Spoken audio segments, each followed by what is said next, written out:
Moi, j'ai perdu mon gland de lait, putain, ça faisait mal, hein. Vous vous souvenez quand vous avez perdu... Enfin, les mecs, hein. Vous vous souvenez quand vous avez perdu votre gland de lait? Putain. La douleur atroce, hein, vraiment, le gland de lait qui tombe... plus jamais, hein. Moi, je l'ai perdu assez tard, hein. 14 ans. Pour la plupart des mecs, c'est 11-12 ans, tu vois. Bah quoi, on parle juste du moment où on a perdu notre gland de lait, quoi. En fait, les mecs commencent à muer à partir du moment où il y a les poils qui poussent, les testicules qui grossissent, le gland de lait qui tombe, un peu plus de barbe.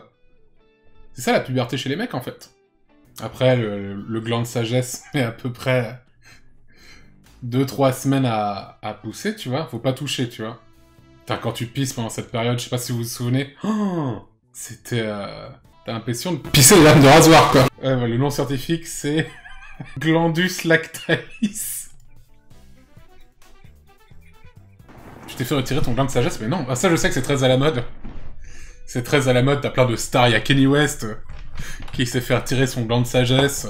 Comme quoi, c'est mieux pour la santé. Non, moi, je reste avec. Mon gland de lait a poussé de travers, j'ai dû me faire opérer perso. Ah, putain. Parce que, voilà, c'est clair que nous, au moins, on n'a pas nos règles. Du coup, on n'a pas ce problème, tu vois, on a cette chance. Mais par contre, vous ne connaîtrez jamais la douleur que c'est de perdre son gland de lait, les filles. Ah! Donc un peu d'empathie, s'il vous plaît. No! J'ai un appareil glandaire depuis 2 ans, c'est infernal. Trop l'enfer, l'appareil glandaire, j'en ai jamais eu, j'ai eu cette chance. Hein.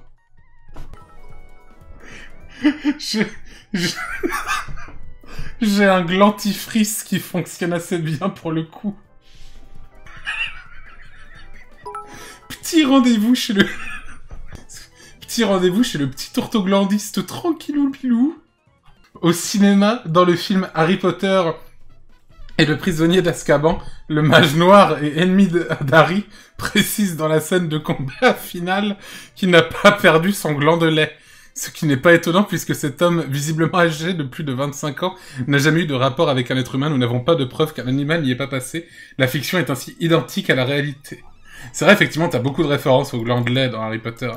Le gland de lait, aussi appelé gland temporaire, ou encore de son nom latin glandus lactalis, utilisé dans le domaine médical, est le premier gland présent chez l'enfant et destiné à tomber pour laisser la place au gland de sagesse présent chez l'adulte.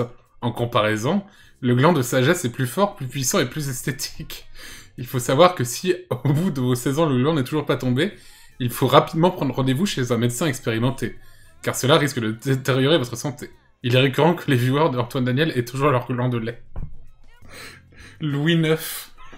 Certains historiens affirment que Louis IX n'aurait jamais perdu son gland de lait, et qu'il effectua les croisades pour prouver qu'il n'était pas possédé par le démon.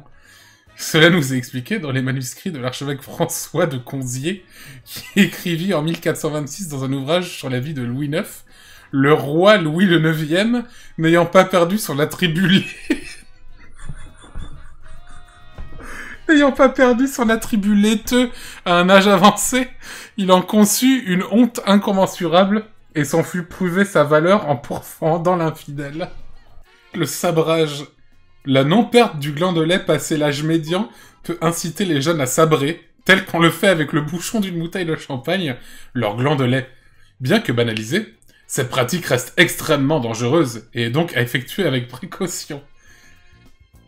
Le moyen le plus sûr est de se rendre à un salon de sabrage, ou alors de se procurer un kit de sabrage disponible en pharmacie ou sur des sites spécialisés en sabrage présents en nombre sur le web. Le kit comprend un petit sabre, un anesthésiant local sous forme de crème ou de patch, une ficelle spécialisée pour les garrots de gland et une solution anti-infection. J'aime plus du tout lire ça.